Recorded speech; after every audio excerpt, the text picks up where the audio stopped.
안개 자욱한 남해 바닷가, 오래된 사찰에서 종소리가 멀리 울려 퍼지고 연불 소리가 은은하게 들려왔습니다. 관세음보살은 연꽃 대좌에 단정히 앉아 자비로운 얼굴로 속세의 만상을 굽어보고 있었습니다. 어느 날, 보살의 법안에 수많은 여인을 괴롭히는 한 가지 문제가 비쳤습니다. 어찌하여 어떤 여인들은 혼사길에서 번번이 좌절을 겪고 사랑의 길이 이리도 험난한가 하는 것이었습니다. 보살은 가볍게 탄식했습니다. 알고 보니 그 배후에는 모두 전생의 인과가 얽혀 있었습니다. 혼인으로 자주 고통받는 여인들은 과연 전생에 어떤 원인을 심었을까요? 그리고 현생에서는 이 수겁을 어떻게 풀어야 할까요? 관세음보살은 직접 인간 세상으로 내려가 평범한 사람의 몸으로 속세를 체험하며 해답을 찾고 중생들에게 길을 알려주기로 결심했습니다. 새벽의 첫 햇살이 대지를 비출 무렵, 관세음보살은 이미 소복을 입은 여인 자음으로 변하여 강남의 작은 마을, 푸른 돌이 깔린 골목에 나타났습니다. 그녀는 발걸음이 가볍고 용모가 청초했지만 그 눈에는 나이를 초월한 지혜의 빛이 담겨 있었습니다. 자음은 마을에서 가장 번화한 찻집으로 갔습니다. 그곳은 온갖 소식이 모이고 다양한 인생사가 펼쳐지는 곳이었습니다. 그녀가 자리에 앉자마자 옆자리에서 한 여인의 흐느끼는 소리가 들려왔습니다. 자매님들, 제가 이번에 세 번째로 헤어졌어요. 분홍색 옷을 입은 여인이 눈시울을 붉히며 말했습니다. 왜 제 혼인 생활은 항상 이렇게 순탄하지 못할까요? 첫 번째 남편은 제 집안이 가난하다고 싫어했고, 두 번째 남편은 제 성격이 너무 억세다고 하더니, 이번 세 번째 남편은 정말 어이없게도 다른 여인을 아내로 맞이하겠다지 뭐예요. 이 여인의 이름은 유월아로, 나이는 25이었습니다. 용모가 아름답고 성품이 온화하여 좋은 배필감으로 보였지만 유독 혼사길에서만은 번번이 벽에 부딪혔습니다. 그녀의 맞은편에는 마을의 중매쟁이인 장 할머니가 앉아 있었습니다. 세상 물정에 밝은 그녀는 고개를 저으며 탄식했습니다. 월아야, 너 같은 경우를 내가 한두 번 본 게 아니란다. 어떤 여자들은 팔자에 혼인살이 낀 것처럼 전생에 분명 무슨 일을 저질렀기에 현생에서 이런 과보를 받는 거지. 자음은 이 말을 듣고 마음이 움직였습니다. 장할머니의 말이 비록 민간의 속설일지라도 어느 정도 진실을 담고 있음을 알았기 때문입니다. 그녀는 자리에서 일어나 그들에게 다가갔습니다. 낭자, 제가 손금을 좀 봐드려도 되겠습니까? 자음이 온화하게 말했습니다. 유월하는 기품이 남다른 이 여인을 쳐다보며 까닭 모를 신뢰감을 느끼고는 손을 내밀었습니다. 자음은 그녀의 손을 잡고 신통력으로 그녀의 전생 인연을 살펴보았습니다. 유월아의 전생의 그녀는 부유한 가문의 아가씨, 유효연이었습니다. 그 생에서 그녀는 빼어난 미모를 가졌지만 마음이 교만하여 어떤 남자도 눈에 차질 않았습니다. 수많은 재주 있는 공자들이 그녀에게 청혼했지만 그녀는 늘 이런저런 핑계를 대며 거절했습니다. 상대방의 집안이 그리 대단하지 않다거나 용모가 잘생기지 않았다고 트집을 잡았습니다. 가장 심했던 것은 한 순정적인 공자에게 일부러 헛된 희망을 주어 3년을 기다리게 한 뒤 결국 다른 사람에게 시집을 간 일이었습니다. 그 공자는 이로 인해 상심하여 죽었고 죽기 전에 그녀도 버림받는 고통을 맛보게 하리라 맹세했습니다. 또 한 번은 이미 아내가 있는 한 재주 있는 선비를 마음에 두고는 계략을 꾸며 그들의 행복한 가정을 파탄내고 그 본처가 한을 품고 죽게 만들었습니다. 이런 온갖 악행이 그녀가 현생에서 혼인 생활이 순탄하지 못한 근본 원인이 되었습니다. 자음은 손을 놓으며 연민의 눈빛을 보였습니다. 낭자의 문제는 과연 전생과 관련이 있습니다.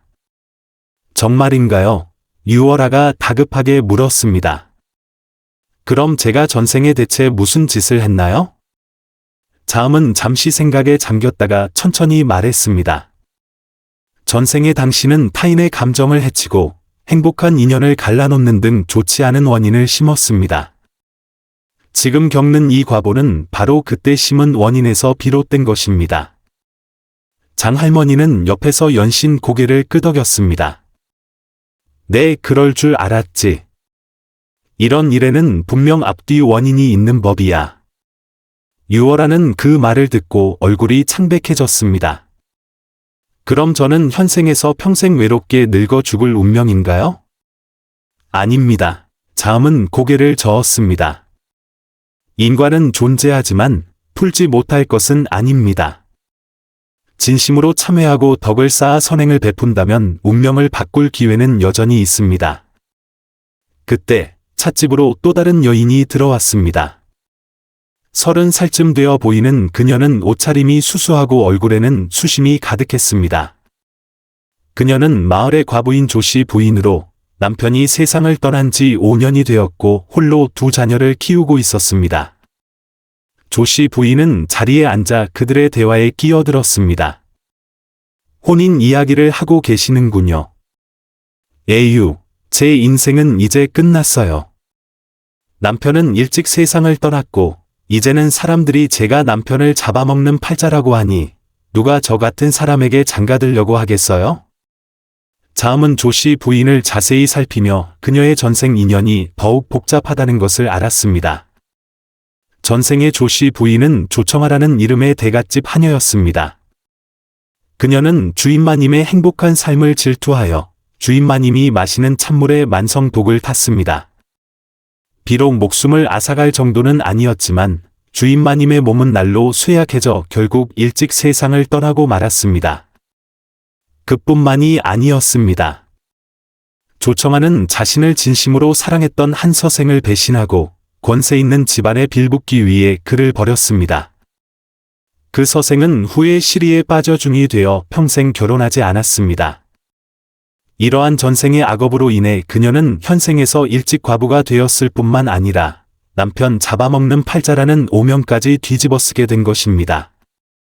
부인의 상황 또한 전생의 인과와 관련이 있습니다. 자음이 조씨 부인에게 말했습니다. 전생의 당신은 타인의 생명과 감정을 해쳤기에 현생에서 이런 일을 겪게 된 것입니다. 조씨 부인은 그 말을 듣고 눈물을 쏟았습니다. 그럼 제게는 정말 다시 일어설 기회가 없는 건가요? 바로 그때 찻집 밖에서 다투는 소리가 들려왔습니다. 사람들이 소리가 나는 쪽을 보니 한 젊은 여인이 중년 남자와 격렬하게 언쟁을 벌이고 있었습니다. 분명히 말했잖아요. 당신한테 시집 안 간다고요. 여인의 목소리가 날카로웠습니다. 나이가 40이 다 되어가고 아내도 2이나 있었으면서 제가 뭐 때문에 당신한테 시집을 가야 해요? 하지만 그 중년 남자는 막무가내였습니다. 내 아비가 내게 진 빚은 어쩔 셈이냐? 돈을 갚든지 시집을 오든지 내가 선택해라. 이 여인의 이름은 소아나로 마을에서 소문난 미인이었지만 성격이 매우 거만하고 제멋대로였습니다. 그녀의 아버지가 생전에 큰 빚을 졌고 이제 채권자가 그녀에게 몸으로 빚을 갚으라고 요구하는 것이었습니다. 자음은 신통력으로 소아나의 전생을 살펴보았고 그녀의 전생은 더욱 충격적이었습니다.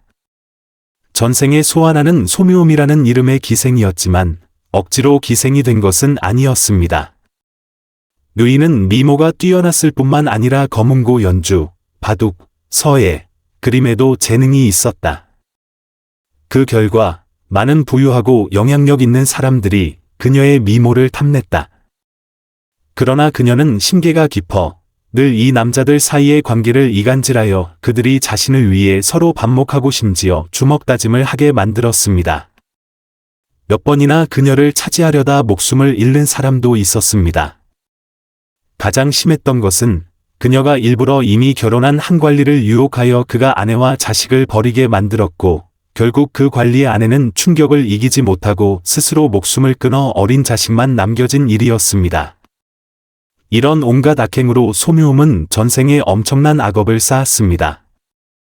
현생에는 비록 평범한 집안의 여자로 태어났지만 여전히 전생에 심은 악의 열매를 감당해야 했습니다. 언쟁은 계속되었고 막다른 길에 몰린 소아나는 결국 자음 앞으로 달려왔습니다. 언니, 보아하니 학식이 깊어 보이는데 제가 어떻게 해야 할지 좀 알려주세요. 자음은 그녀를 보며 마음의 자비심을 가득 담아 말했습니다. 낭자의 공경 또한 전생의 인과에서 비롯된 것입니다. 제 말을 들을 의향이 있다면 해결할 방법을 알려드릴 수 있습니다.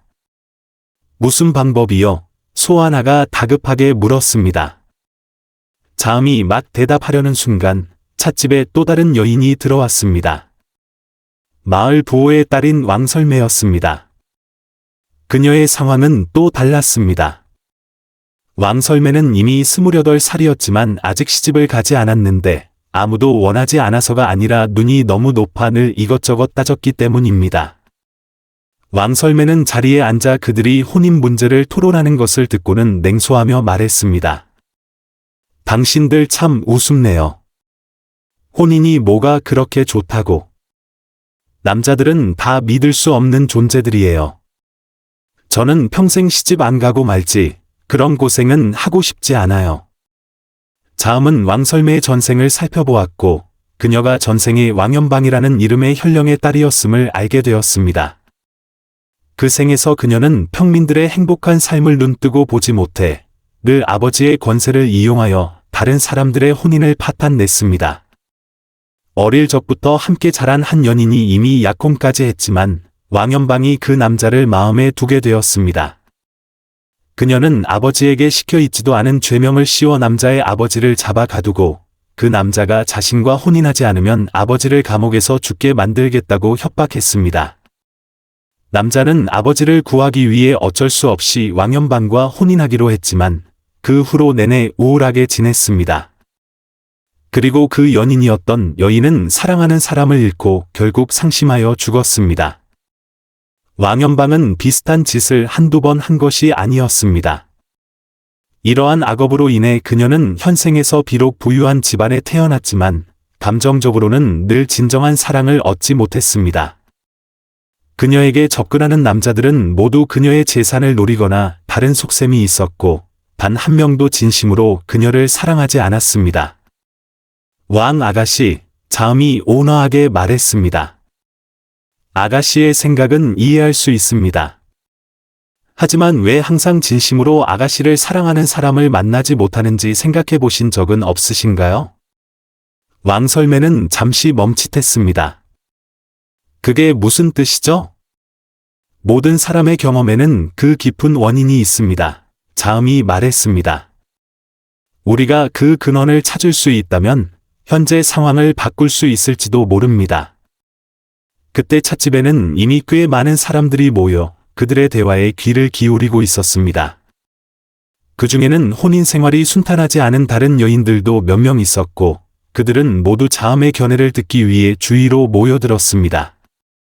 이봉규라는 이름의 한 여인이 말했습니다. 저는 올해 32인데 지금까지 대여섯 번 혼담이 오갔지만 번번이 성사 직전에 문제가 생겼어요. 남자 쪽 집안에서 갑자기 반대하거나 남자 자신이 마음이 변하거나 했죠. 제가 대체 뭘 잘못했는지 정말 모르겠어요. 자음은 이봉규의 전생을 살펴보았고 그녀가 전생에 이묘하라는 이름의 도관에 있는 여자 도사였음을 알게 되었습니다. 본래 돌을 닦는 사람은 마음이 깨끗하고 욕심이 없어야 하지만 이묘하는 자신의 도사 신분을 이용하여 일부러 다른 사람들의 연을 망쳤습니다. 많은 여인들이 좋은 인연을 빌기 위해 도관을 찾아왔는데 이묘하는 그들의 인연이 본래 좋다는 것을 알면서도 일부러 그들에게 인연이 없으니 큰 돈을 들여 죄를 지내야 운명을 바꿀 수 있다고 말했습니다. 그 결과 많은 여인들이 좋은 인연을 놓치고 결국 외롭게 늙었습니다. 이미 결혼한 여인들이 아이를 낳게 해달라고 찾아왔을 때도 이묘하는 일부러 험한 말을 하여 그들의 남편이 아내를 해치는 운명이니 부부가 헤어지게 될 것이라고 말했습니다. 그 결과 정말로 이혼한 부부도 있었습니다. 이러한 악행으로 이묘하는 감정과 관련된 수많은 악업을 쌓았고 현생에서 당연히 그에 상응하는 과보를 받게 된 것입니다. 장여옥이라는 또 다른 여인도 입을 열었습니다. 제 경우는 더 이상해요. 제가 남자와 얼마간 사귀고 나면 상대방이 까닭 없이 제게 흥미를 잃어버려요. 마치 제게서 그들을 두렵게 하는 무언가가 있는 것처럼요. 자음은 장여옥의 전생 인연을 보고 속으로 고개를 저었습니다. 장여옥의 전생은 장민왕이라는 이름의 무고의 술법에 능한 여인이었습니다. 그녀는 종종 다른 사람의 부탁을 받고 저주술을 사용하여 다른 사람의 혼인을 깨거나 감정을 망쳤습니다. 어떤 여자들은 다른 사람의 행복을 질투하여 돈을 주고 장민왕에게 저주술을 부리게 했습니다.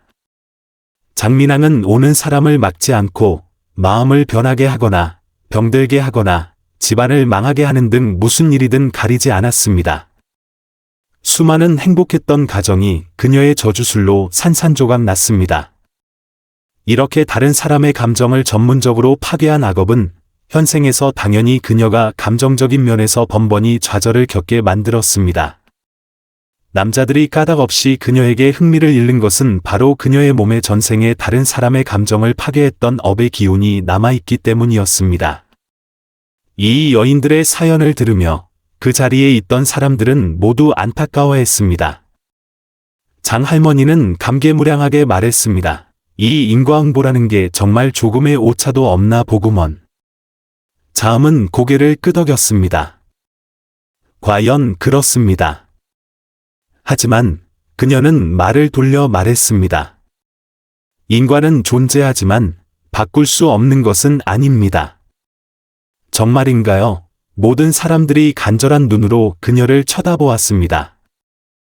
물론입니다. 자음이 미소 지으며 말했습니다.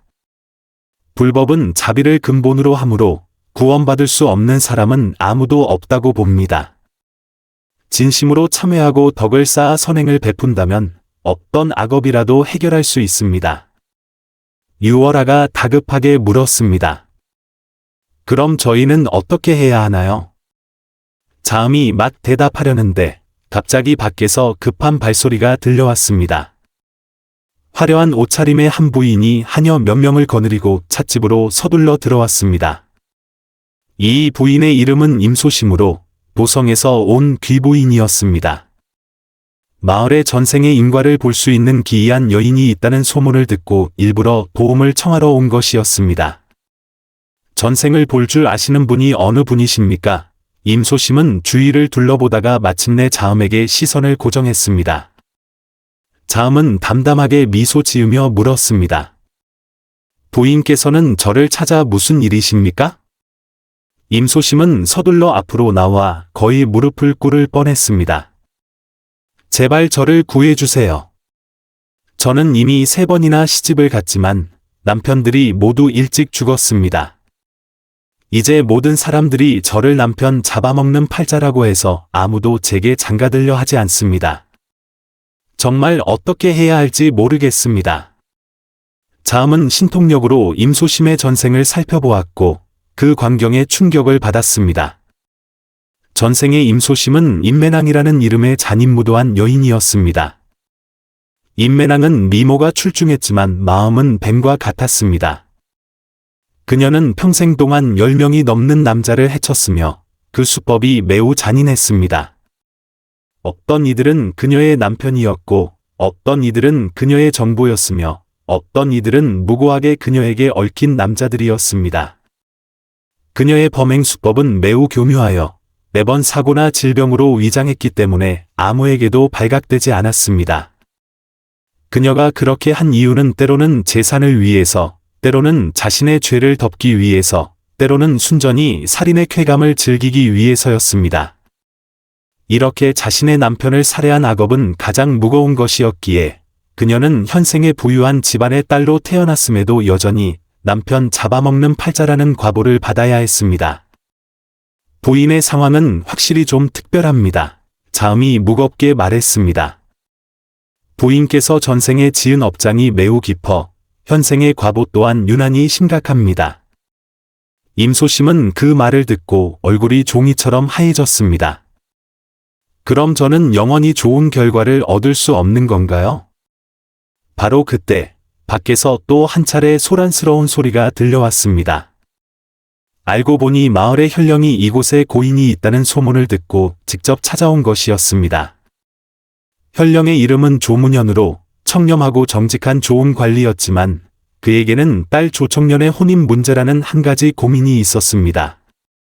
조청년은 올해 23살로 꽃처럼 아름답고 성격이 온순하여 오래 인기 있는 좋은 며느리감이어야 했지만 유독 맞선을 볼 때마다 온갖 뜻밖의 일이 생겼습니다. 이곳에 어려운 문제를 풀어주시는 고인이 계시다는 소문을 듣고 가르침을 청하러 왔습니다. 조문현이 겸손하게 말했습니다.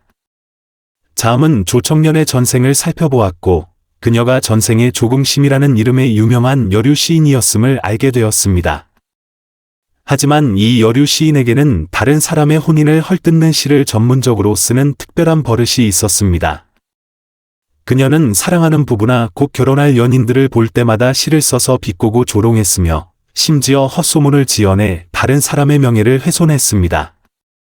그녀의 시적 재능은 매우 뛰어나고 영향력이 커서 수많은 아름다운 인연이 그녀의 시 때문에 망가졌습니다.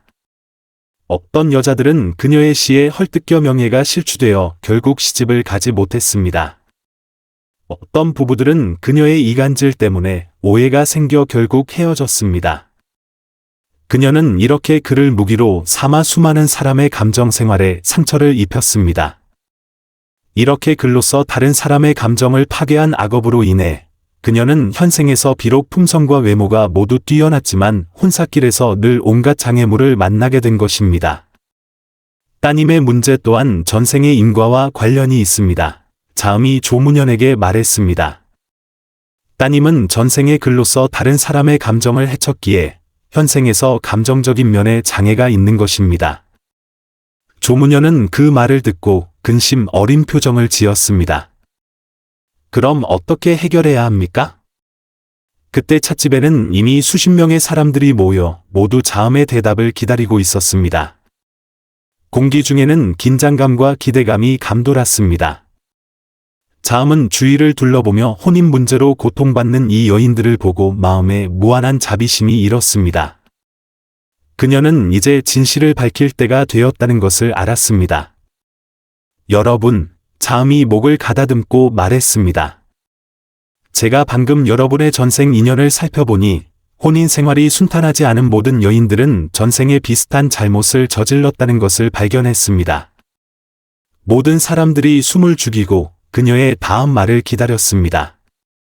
자음은 천천히 자리에서 일어났고 그 표정은 장엄하고 엄숙해졌습니다. 살펴본 결과 이 전생의 잘못들은 주로 세 가지 유형으로 나뉩니다. 각 유형은 현생에서 각기 다른 정도의 혼인 장애를 초래합니다. 그녀는 잠시 말을 멈추고 그 자리에 있는 모든 사람을 훑어보았습니다. 첫 번째 유형은 감정 기만입니다. 다른 사람의 감정을 가지고 놀거나 일부러 헛된 희망을 주거나 진정한 사랑을 배신하는 것 등이 포함됩니다. 두 번째 유형은 다른 사람의 혼인을 파괴하는 것입니다. 금실 좋은 부부를 갈라놓거나 유부남을 유혹하거나 부부 사이를 이간질하는 것 등이 포함됩니다. 세 번째 유형은 갑자기 밖에서 급한 북소리가 들려왔습니다.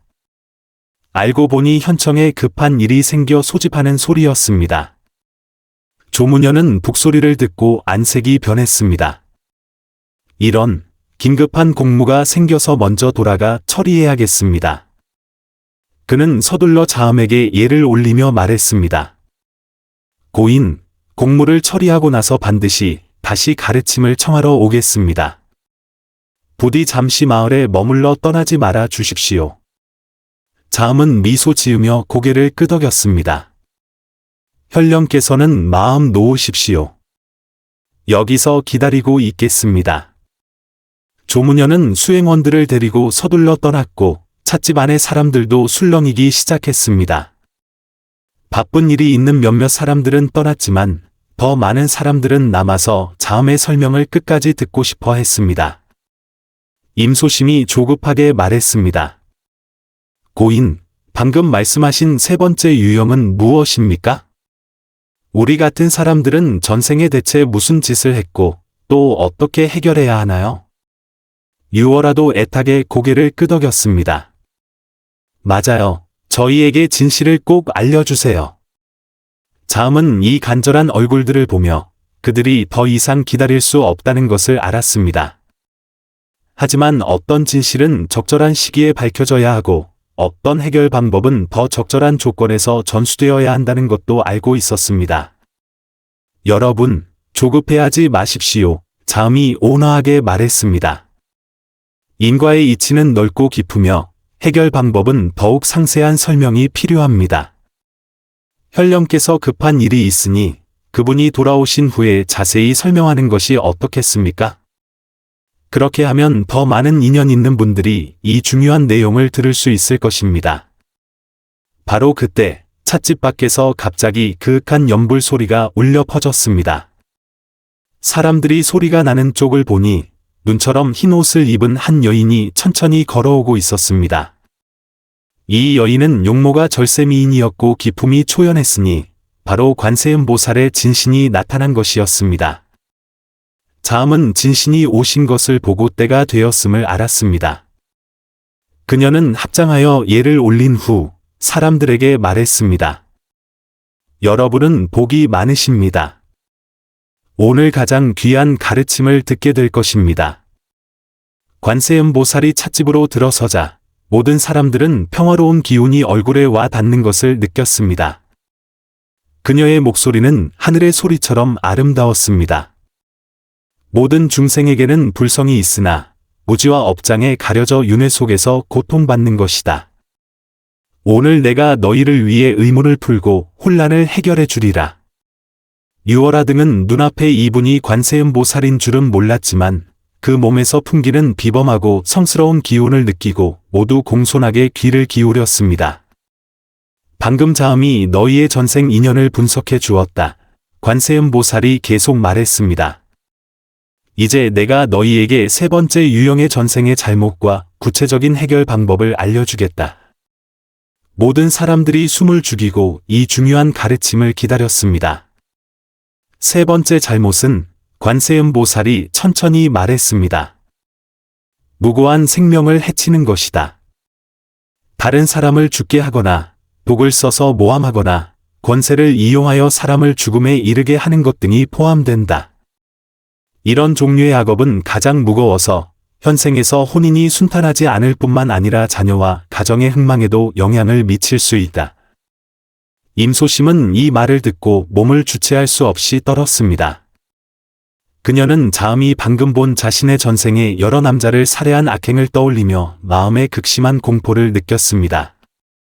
보살님, 그럼 저희처럼 잘못을 저지른 사람들은 현생에서 구원받을 수 있나요?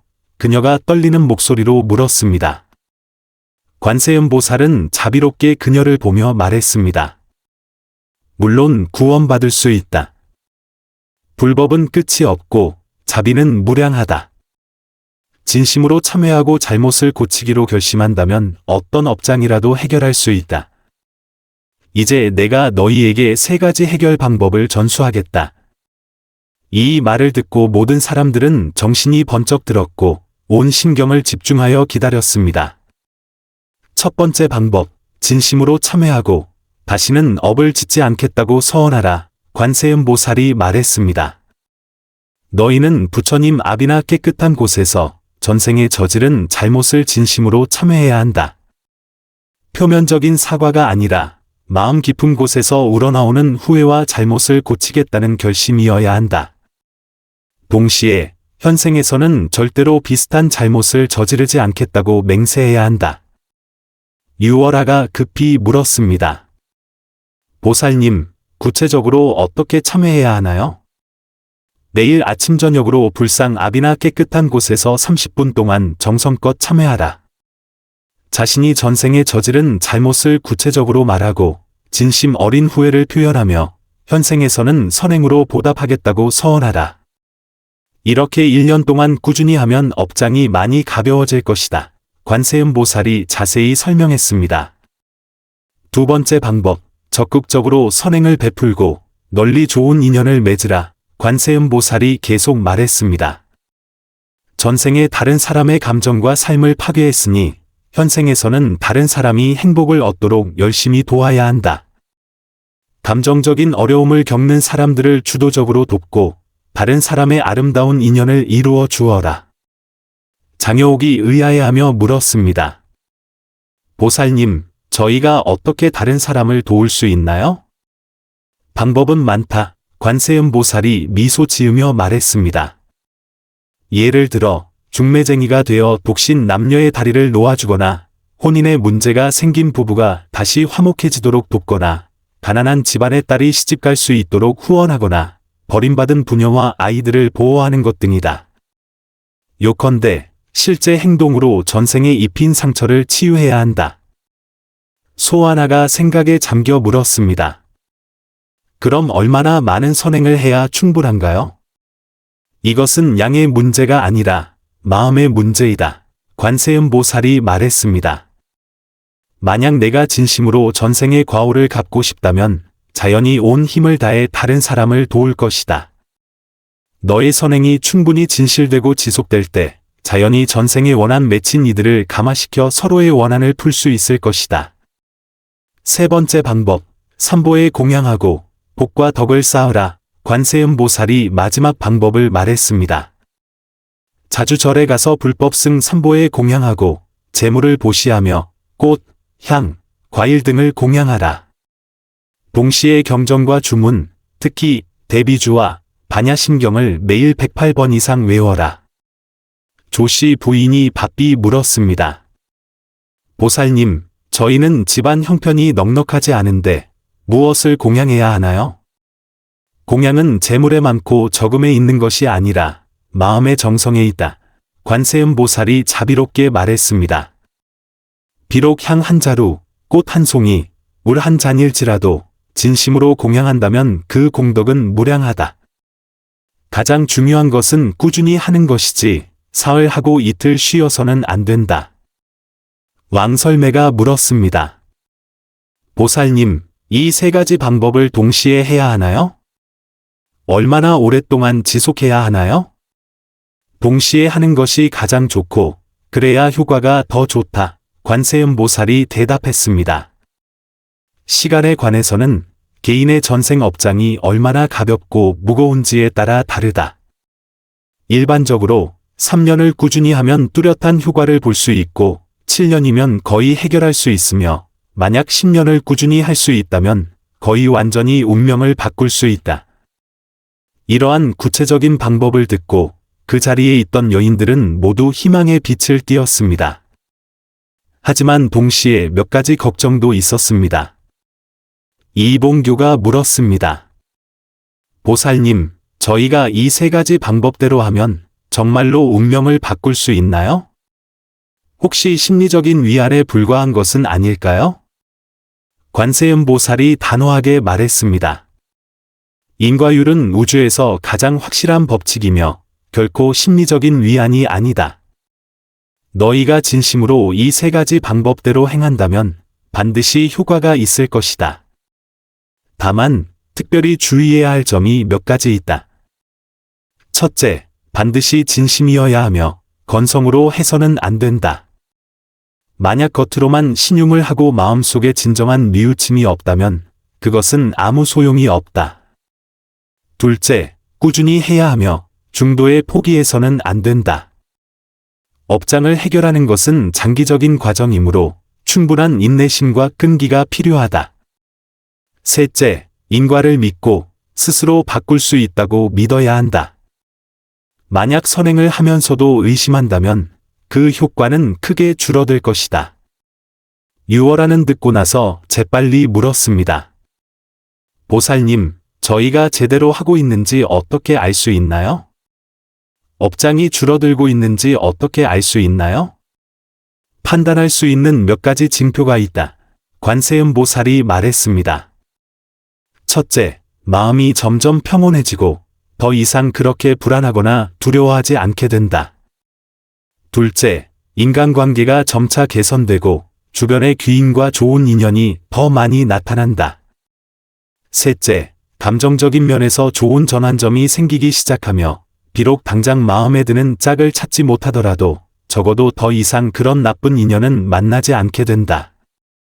그때 현령 조문현이 서둘러 돌아왔습니다. 그는 문을 들어서자마자 관세음보살을 보고 즉시 그 성스러운 기운을 느끼고는 급히 무릎을 꿇고 절을 올렸습니다. 신선님을 뵙습니다. 조문현이 공손하게 말했습니다. 관세음보살은 미소 지으며 그를 일으켜 세웠습니다. 현령께서는 일어나시오. 따님의 혼인 문제로 고민이 많다고 들었소?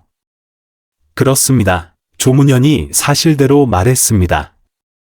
소녀가 이미 23살이고 용모가 단정하며 성격이 온순하지만 맞선을 볼 때마다 뜻밖의 일이 생겨 아직 혼인을 못했습니다. 따님의 문제는 내가 이미 알고 있소. 관세음보살이 말했습니다. 따님은 전생의 글로써 다른 사람의 감정을 해쳤으니 현생에서는 글로써 선행을 베풀어 이를 갚아야 하오. 구체적으로 어떻게 해야 합니까? 조문현이 다급하게 물었습니다. 따님에게 불경을 배우게 하고 경문을 베껴 쓰게 하시오. 특히 반야심경과 대비주를 매일 한 편 이상 베껴 쓰도록 하고 3년간 꾸준히 하게 하시오. 동시에 사람들에게 선을 권하고 인연을 소중히 여기라는 글을 써서 널리 퍼뜨려 다른 사람들이 올바른 혼인관을 세우도록 도와야 하오. 관세음보살이 자세히 지도했습니다. 그리고 관세음보살이 계속 말했습니다. 따님에게 매달 가난한 연인 한 쌍이 혼인하도록 후원하게 하거나 오해가 생긴 연인 한 쌍이 화해하고 다시 만나도록 돕게 하시오. 이렇게 1년만 하면 따님의 인연에 전환점이 생길 것이오. 조문현은 크게 기뻐하며 연신절을 올렸습니다. 신선님의 가르침에 감사드립니다. 소녀는 반드시 신선님의 지시대로 할 것입니다. 그때 임소심이 떨리는 몸으로 물었습니다. 보살님, 제 죄업은 매우 깊어 전생에 그렇게 많은 사람을 해쳤는데 특별한 해결 방법이 필요하지는 않을까요? 관세음보살은 그녀를 보며 자비 가득한 눈빛으로 말했습니다. 너희 업장은 확실히 무겁지만 해결할 수 없는 것은 아니다. 방금 말한 3가지 방법 외에 너는 몇 가지 특별한 공덕을 더 쌓아야 한다. 보살님, 부디 명확히 알려주십시오. 임소심이 간청했습니다. 첫째, 매년 10만 마리의 생명을 방생해야 한다. 물고기, 새 등 작은 동물이 좋으며 10년 동안 해야 한다. 둘째, 사찰, 다리, 길 등 공공시설을 짓거나 보수하여 백성들에게 복을 지어주어야 한다. 셋째, 남편을 일찍 여의어 의지할 곳 없는 부녀와 아이들, 특히 고아와 과부를 거두어 돌보아야 한다. 관세음보살이 말했습니다. 넷째, 매년 사찰에서 천도제를 열어 전생에 너에게 해를 입은 그들을 위해 천도하여 그들이 빨리 좋은 곳에 다시 태어나도록 도와야 한다. 그들의 용서를 받아야만 너희 업장이 진정으로 해결될 수 있다. 임소심은 듣고 나서 감사하면서도 걱정이 되었습니다. 보살님, 이 모든 것을 기꺼이 하겠습니다만 많은 돈이 필요할 텐데 제가 과연 재물은 몸 밖의 것이다. 관세음보살이 말했습니다. 내가 진심으로 죄를 갚고 싶다면 자연히 방법이 생길 것이다. 게다가 내가 선행을 쌓기 시작하면 재물의 길도 점차 넓어질 것이다. 가장 중요한 것은 마음을 내는 것이지 재력이 아니다. 소하나가 이때 물었습니다. 보살님, 저는 지금 채권자에게 강제로 시집갈 위기에 처했는데 어떻게 해야 하나요? 관세음보살은 잠시 생각하더니 말했습니다. 너는 일단 그 채권자의 요구를 받아들이되 조건을 제시하라. 혼인하기 전에 1년 동안 혼수를 마련할 시간을 달라고 하라.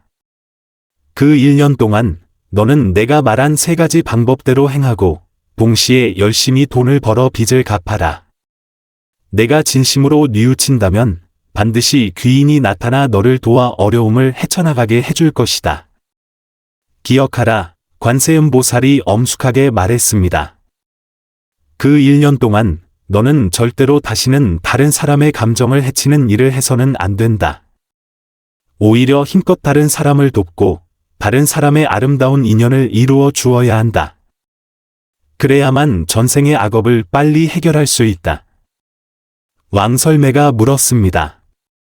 보살님, 저는 늘 어떤 남자도 마음에 들지 않고 다들 믿을 수 없다고 생각하는데 이런 마음가짐은 어떻게 바꿔야 하나요? 그것은 내가 전생에 다른 사람의 감정을 너무 많이 파괴하여 현생에서 감정에 대한 편견이 생겼기 때문이다. 관세음보살이 설명했습니다. 너는 사랑하는 법과 다른 사람을 신뢰하는 법을 다시 배워야 한다. 금실 좋은 부부들을 많이 만나 그들이 살아가는 방식을 배우고 천천히 너의 관념을 바꾸는 것이 좋겠다. 동시에 다른 사람의 아름다운 인연을 맺어주는 일을 많이 하라. 내가 직접 진정한 사랑이 존재한다는 것을 보게 되면 자연히 감정에 대한 생각이 바뀔 것이다. 장여옥이 걱정스럽게 물었습니다. 보살님, 제 몸에서 나는 남자들을 두렵게 하는 그 기운을 없앨 수 있을까요? 당연히 없앨 수 있다. 관세음보살이 단언했습니다. 그것은 전생의 저주수를 부리며 남겨진 사악한 기운이다. 너는 자주 사찰에 가서 경전을 읽고 부처님께 절을 올려 불법의 바른 기운으로 너 자신의 기운을 정화해야 한다. 동시에 자주 방생하여 공덕을 쌓고 선행의 힘으로 악업을 전환해야 한다. 그리고 관세음보살이 덧붙였다.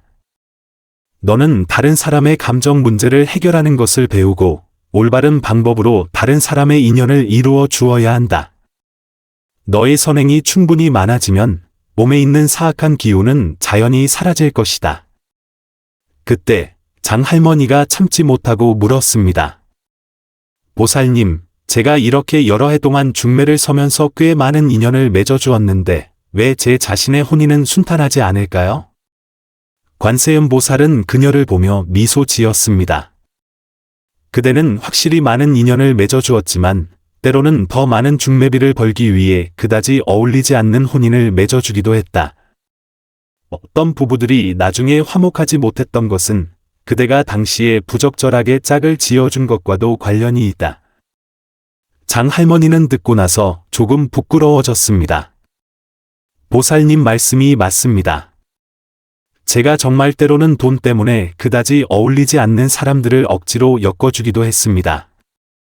앞으로 중매를 설 때는 더욱 신중해야 한다. 관세음보살이 지도했습니다.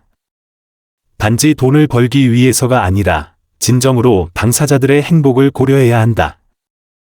그대가 진심으로 다른 사람의 행복을 생각한다면 그대 자신의 복 또한 늘어날 것이다. 관세음보살의 가르침을 듣고 그 자리에 있던 모든 여인들은 마치 머리를 한 대 맞은 듯 깨달음을 얻었고 인생의 방향을 찾은 것 같았습니다. 그들은 모두 무릎을 꿇고 진심으로 감사 인사를 올렸습니다. 보살님의 자비로운 가르침에 감사드립니다. 저희는 반드시 보살님의 가르침대로 행하겠습니다. 모두가 한 목소리로 말했습니다. 관세음보살은 자비롭게 그들을 보며 말했습니다. 기억하라, 운명을 바꾸는 열쇠는 바로 자기 자신에게 있다. 너희가 진심으로 뉘우치고 꾸준히 선행을 쌓아 덕을 베푼다면 반드시 전생의 악업을 해결하고 현생의 행복을 얻을 수 있을 것이다. 이 말을 마치고 관세음보살의 모습은 점차 옅어지더니 마침내 상서로운 빛 속으로 사라졌습니다. 자음도 합장하며 사람들에게 작별 인사를 했습니다. 저희 사명은 이제 끝났습니다. 여러분, 부디 몸조심하십시오. 오늘의 가르침을 기억하고 열심히 수행하면 모두 행복을 얻을 수 있을 것이라 믿습니다. 말을 마치고 자음도 표현이 떠났습니다. 사람들은 두 신선이 떠나는 것을 지켜보며 마음의 감사와 희망을 가득 품었습니다. 그날부터 그들은 모두 관세음보살의 가르침에 따라 새로운 인생을 시작했습니다. 유월아는 매일 아침 저녁으로 경건하게 전생의 과오를 참회하는 동시에 다른 사람의 좋은 인연을 맺어주는 데 적극적으로 나섰습니다. 그녀는 중매 기술을 배우기 시작했지만 장할머니와는 달리 돈 때문에 어울리지 않는 사람들을 억지로 엮지 않고 진심으로 모든 연인의 행복을 고려했습니다. 반년 후 유월아는 한 연인의 오해를 풀어주는 과정에서 마음씨 착한 한 서생을 만났습니다. 그 서생은 그녀의 선행에 깊이 감동했고 두 사람은 점차 진실한 감정을 키워나갔습니다. 1년 후, 그들은 부부가 되어 화목하고 행복하게 살았습니다. 조씨 부인은 보살의 가르침에 따라 대량으로 방생하고 삼보에 공양하기 시작했습니다. 그녀는 집안 형편이 넉넉하지 않았지만 매달 돈의 일부를 떼어 선행을 베풀었습니다. 동시에 그녀는 다른 과부들을 자주 돕고 그들에게 일자리를 소개해 주거나 아이들을 돌봐주었습니다. 2년 후, 한 부유한 상인의 아들이 조씨 부인의 선량한 품성에 반해 주변의 만류에도 불구하고 그녀를 아내로 맞이했습니다. 이 상인의 아들 또한 본래 선한 사람이었고 부부는 결혼 후 함께 선행을 베풀며 행복하게 살았습니다. 소아나는 그 1년 동안 필사적으로 선행을 베풀어 덕을 쌓았습니다.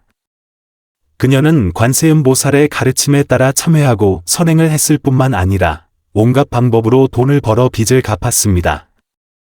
기적적으로 그녀가 진심으로 뉘우친 지 얼마 되지 않아 한 귀인을 만나 빚을 갚아주었을 뿐만 아니라 품덕이 고상한 남자를 소개해 주었습니다.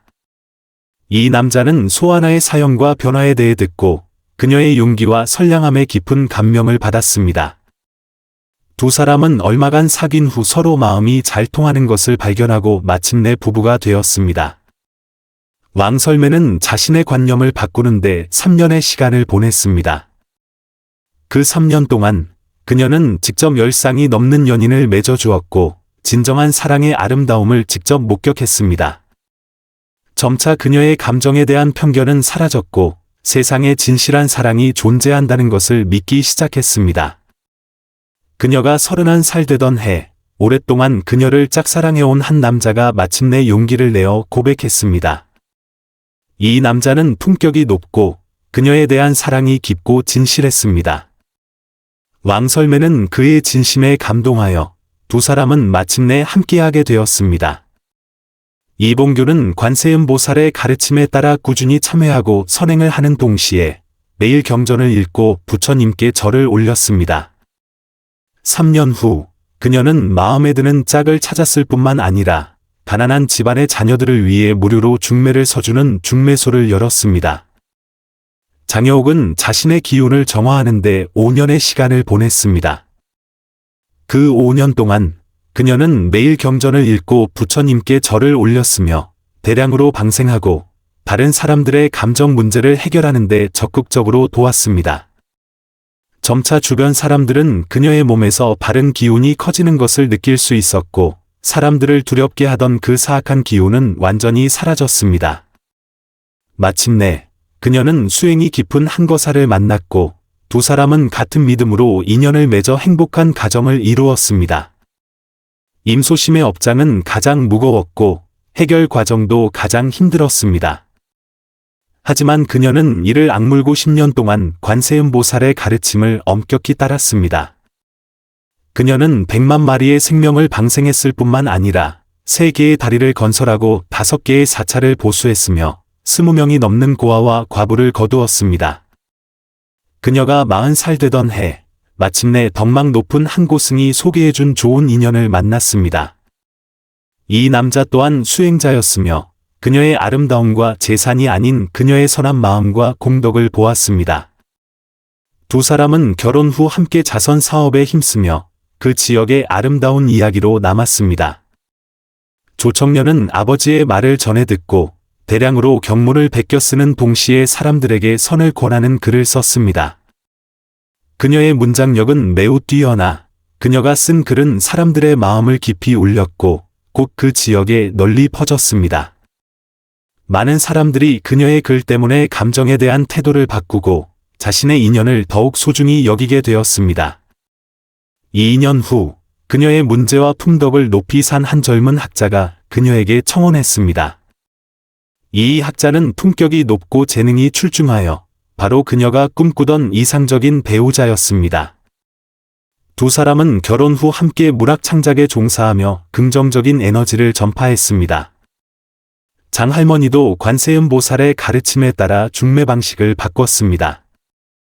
그녀는 더 이상 돈을 벌기 위해 어울리지 않는 사람들을 억지로 엮지 않고 진정으로 당사자들의 행복을 고려했습니다. 비록 수입은 좀 줄었지만 그녀가 맺어준 혼인의 질은 크게 향상되었고 편판도 점점 좋아졌습니다. 그녀가 55살 되던 해 놀랍게도 아내와 사별한 한 선량한 상인을 만났습니다. 이 상인은 그녀의 선량함과 지혜에 감동하여 두 사람은 마침내 부부가 되어 행복한 노년을 보냈습니다. 10년 후 자음이 다시 인간의 모습으로 이 마을에 왔을 때 이곳은 이미 멀리까지 소문난 이념 마을이 되어 있었습니다. 알고 보니 과거에 혼인이 순탄하지 않았던 그 여인들은 행복을 얻은 후에도 관세음보살의 은혜를 잊지 않고 힘을 합쳐 마을에 인연사라는 절을 세워 연인들을 위해 복을 빌어주었습니다. 동시에 그들은 선연회를 설립하여 감정 문제로 어려움을 겪는 사람들을 전문적으로 도왔습니다. 매년 수백 쌍의 연인들이 그들의 도움으로 오해를 풀고 마침내 함께하게 되었습니다. 더욱 감동적인 것은 그들이 관세음보살이 전수한 3가지 해결 방법을 널리 퍼뜨려 더 많은 사람이 운명을 바꾸도록 도왔다는 점입니다. 수많은 원래 혼인이 순탄하지 않았던 사람들이 그들의 지도 아래 행복을 얻었습니다. 자음은 이 모든 것을 보고 마음에 큰 보람을 느꼈습니다. 그녀는 이것이 바로 자비의 힘이며 이것이 바로 인과 순환의 오묘한 이치임을 알았습니다.